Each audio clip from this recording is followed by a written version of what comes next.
وَاعْتَصِمُوا بِحَبْلِ اللَّهِ جَمِيعًا وَلَا تَفَرَّقُوا صدق اللہ مولانا العظیم۔ معزز علماء کرام اور معزز و محتشم حاضرین و سامعین، اللہ رب العزت کا شکر ہے جس کی توفیق سے آج ہم نصف لیلۃ من شعبان،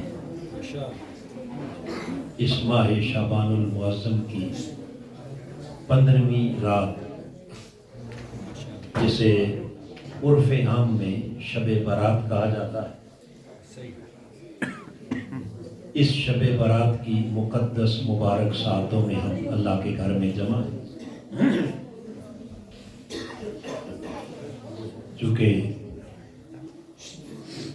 وقت خاصا ہو چکا ہے، آپ اپنی محفل کر چکے، خطابات سن چکے اور صلاۃ و تسبیح بھی ادا کر چکے۔ میں اس وقت کسی تفصیلی گفتگو کے بجائے اختصاراً ایک میسج جو آپ تک کنوے کرنا چاہ رہا ہوں، وہ یہ کہ خالق کائنات نے قرآن مجید میں اپنے محبوب کی امت سے خطاب کرتے ہوئے ارشاد فرمایا وَاعْتَصِمُوا بِحَبْلِ اللَّهِ جَمِيعًا، اے میرے حبیب کے غلاموں، سب مل کر اللہ کی رسی کو مضبوطی سے تھامو،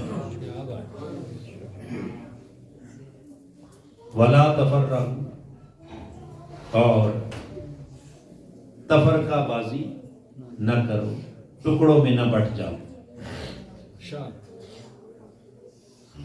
چونکہ آقا علیہ السلام کی اس امت کو مختلف ٹکڑوں میں بانٹنے کے لیے ہمیشہ اغیار نے جو سازش کی ہے، اور پھر اس سازش کا حصہ ہمیشہ اپنے ہی لوگ بنتے ہیں، کبھی اپنی لا علمی کی وجہ سے، کبھی اپنی کم فہمی کی وجہ سے، اور کبھی اپنی بد نیتی کی وجہ سے، اور کئی مرتبہ نیت اچھی ہوتی ہے مگر علم نہیں ہوتا، سمجھ نہیں ہوتی، تو وہ اغیار کا ہتھیار بن کر کیا وہ تفرقہ کا ذریعہ بن جاتے ہیں۔ اس وقت جہاں بہت سارے مسائل میں افتراق اور انتشار پیدا کیا گیا، وہیں چونکہ یہ سوشل میڈیا کا دور ہے، اور سوشل میڈیا کے ذریعے آپ میں سے کئی لوگوں تک یہ خبر پہنچی ہوگی کہ یہ جو آج کی رات ہے، جسے شب برات کہا جاتا ہے، اس رات کے بارے میں بھی مختلف قسم کی غلط فہمیاں اور مختلف قسم کے غلط تصورات ذہنوں میں ڈالے گئے، انتشار، ایک تذبذب کی کیفیت، یعنی اس پرفتن دور کے اندر جب لوگ اپنا تعلق اللہ سے توڑ بیٹھے، ہر کوئی دنیا میں کھبا ہوا، اور اس دنیا کی گرفت اتنی مضبوط ہے کہ اس نے ہمیں اپنی زنجیروں میں جکڑا ہوا۔ اللہ کی عبادت، اللہ کی بندگی، اللہ کا ذکر، اللہ کے گھر کی طرف آنے کے لیے کسی کے پاس فرصت نہیں۔ اس پرفتن دور میں اور اس پرفتن ماحول میں اگر سال میں کوئی ایک یا دو دن یا کوئی ایک یا دو راتیں ایسی آتی ہیں کہ جن میں بندگان خدا صدیوں سے، سلف صالحین سے ایک ذوق کے ساتھ، محبت کے ساتھ اللہ کے گھر میں اکٹھے ہوتے ہیں، اللہ کا ذکر کرتے ہیں، قرآن کی تلاوت کرتے ہیں، اللہ کی عبادت اور بندگی کا ایک اجتماعی اہتمام کرتے ہیں، اس کو بھی آقا علیہ السلام کی امت کے درمیان مختلف فی بنا دینا، اور اس کے اوپر بھی لوگوں کے اندر تشکیک پیدا کر دینا، اور نوجوان نسل کے ذہنوں میں سوالات کھڑے کر دینا کہ یہ شب برات کہاں سے آئی ہے، شب برات کا لفظ تو کہیں قرآن میں نہیں ہے، شب برات کا لفظ تو کہیں حدیث میں نہیں ہے. بھئی اللہ کے بندو، شب فارسی زبان کا لفظ ہے، اور اس فارسی زبان کے لفظ کو آپ قرآن میں کہاں تلاش کرتے تھے؟ حدیث میں کہاں تلاش کریں گے؟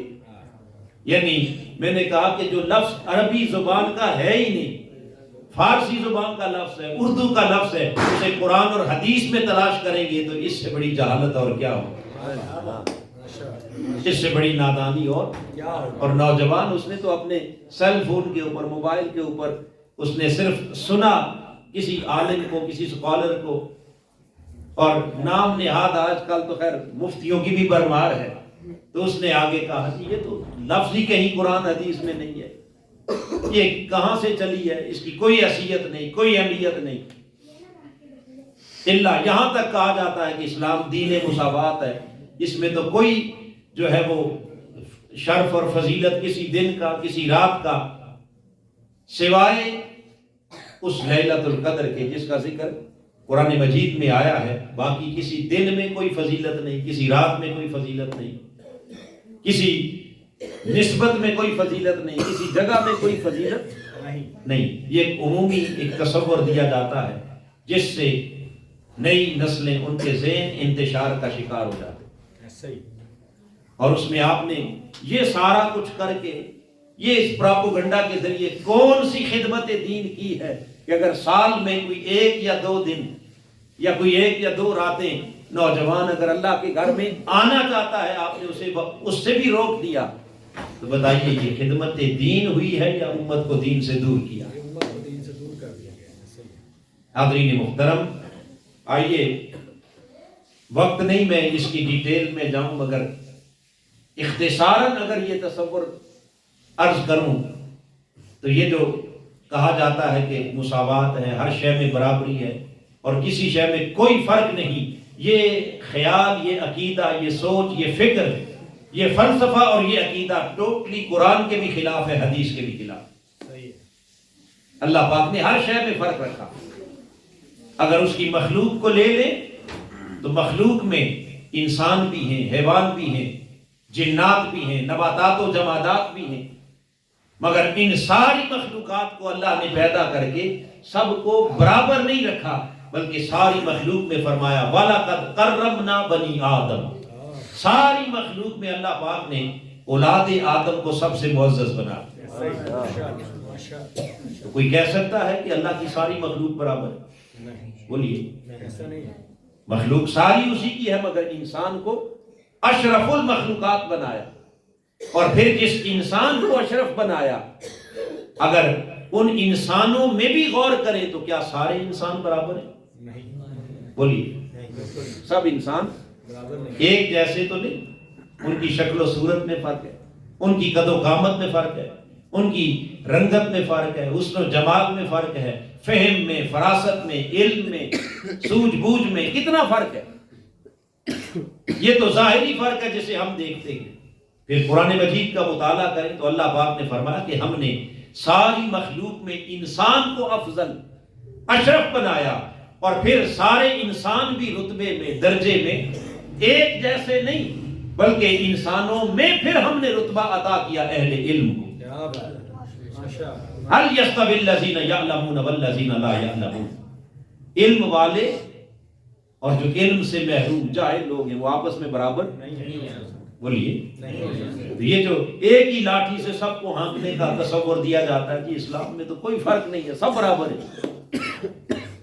مجھے بتائیے یہ عقیدہ، یہ فکر، یہ فلسفہ کہاں ایگزسٹ کرتا ہے؟ خالق کائنات نے فرمایا کہ علم والا اور ایک بغیر علم کے یہ دونوں برابر نہیں ہیں. والذین اوتوا العلم درجات. فرمایا جنہیں ہم نے علم کی دولت عطا کی ہے انہیں کئی درجے عام لوگوں سے بلند فرما دیا. پھر حاضرین محترم پتہ یہ چلا کہ عام لوگ اور صاحبان علم برابر نہیں. تو عام لوگوں سے علماء کا رتبہ قرآن نے بلند بیان کیا، اور پھر علماء سے اوپر ایک اور طبقہ رکھا انبیاء کا.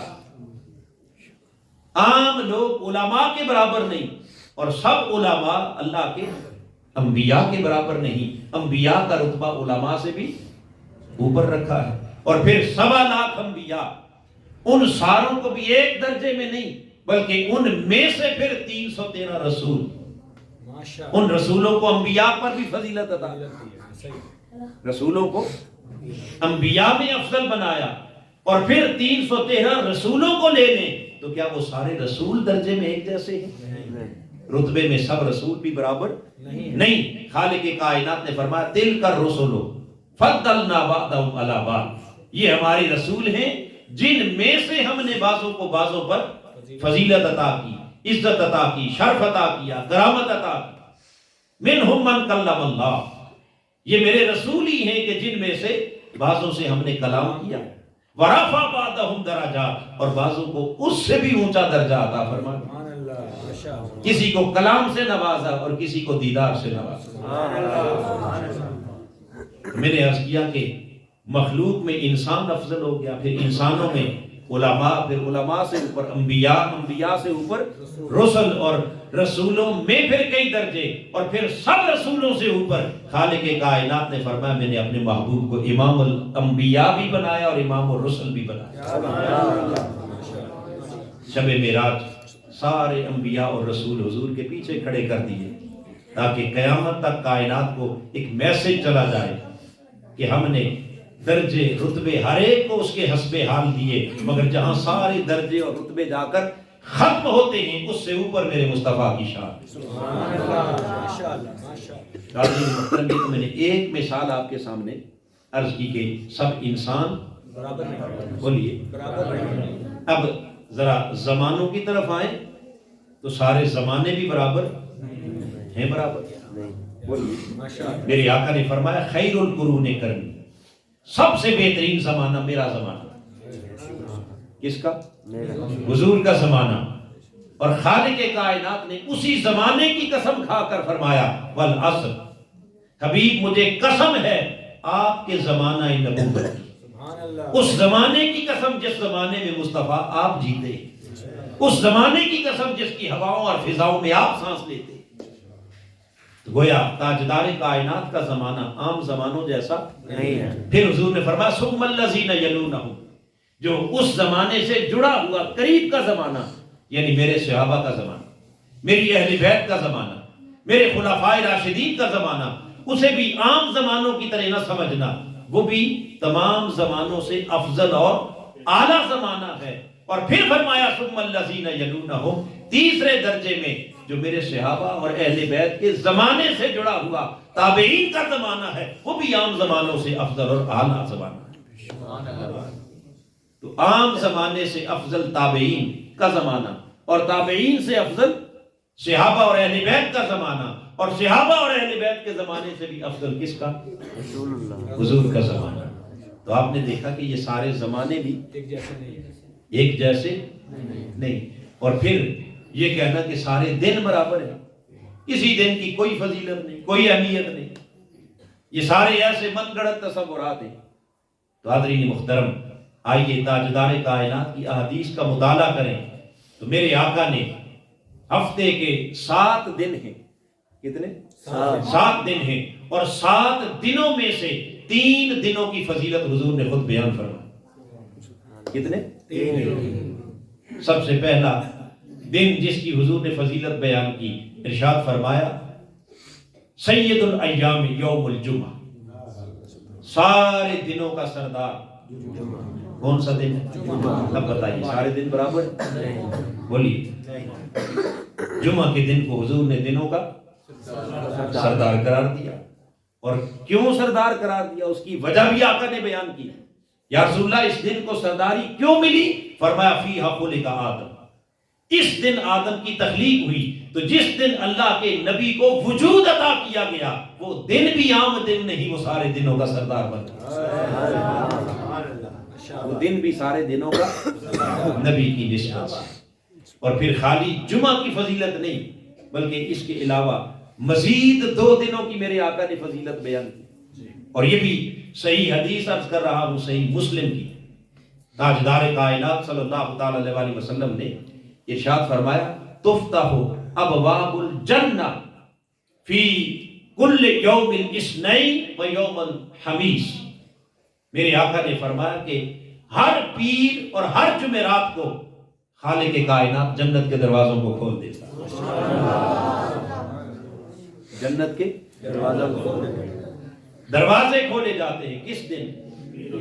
پیر کے دن بھی اور جمعرات۔ یہ عام دن ہوئے؟ کیا سب دن برابر ہو گئے؟ بولیے۔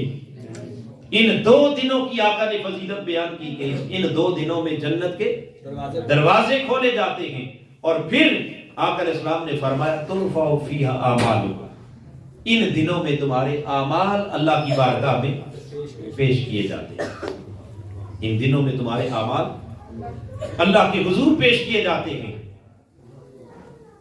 یہ وجہ ہے کہ آقا علیہ السلام نے اب ان 2 دنوں کی نہ صرف فضیلت بیان کی، بلکہ آقا علیہ السلام نے پریکٹیکلی عملاً ان 2 دنوں کی اہمیت کو ثابت کرنے کے لیے پیر کے دن کا بھی روزہ اپنی سنت بنایا، اور جمعرات کے دن کا روزہ بھی اپنی بولیے سنت بنایا۔ پیر کی نسبت اپنے میلاد سے بیان کی۔ پوچھا گیا یا رسول اللہ اس دن کا آپ روزہ کیوں رکھتے ہیں؟ تو فرمایا فیہا ولدت، اس لیے کہ اس دن میری ولادت ہوئی، میرا میلاد ہوا، لہٰذا حضور کے میلاد کی نسبت سے پیر کا دن بھی کیا عام دنوں سے افضل ہو گیا، اعلیٰ ہو گیا۔ میرے آقا نے روزہ رکھ کے اس دن کو منایا۔ تو جمعرات فرمایا تمہارے اعمال پیش ہونے کا دن ہے، لہٰذا میں انی احب ان یرفع عملی وانا صائم، میں پسند کرتا ہوں کہ جب میرا عمل خدا کے دربار میں پیش ہو تو میں حالت روزہ میں۔ پتا چلا کہ ہفتے کے دن بھی برابر نہیں، کہاں باقی 4 دن اور کہاں یہ خاص 3 دن۔ ایسے ایک بات یعنی شوشے کی طرح چھوڑ دینا کہ جی سارے دن برابر ہے، ساری راتیں برابر ہے، یہ ایسے مولویوں نے کھانے پینے کا ایک ڈونگ بنایا ہوا ہے، اور لوگ ویسے ہی دین سے متنفر ہیں، اور وہ تو ایسی بات سننا چاہتے ہیں کوئی ہمیں ملے صحیح کہ جس میں انگلی اٹھے گی اس پر اہل علم پر، مولویوں پر، علماء پر۔ تو حاضرین محترم، یہ دور دین سے دور کرنے کا نہیں بلکہ دین کے قریب کرنے کا دور ہے۔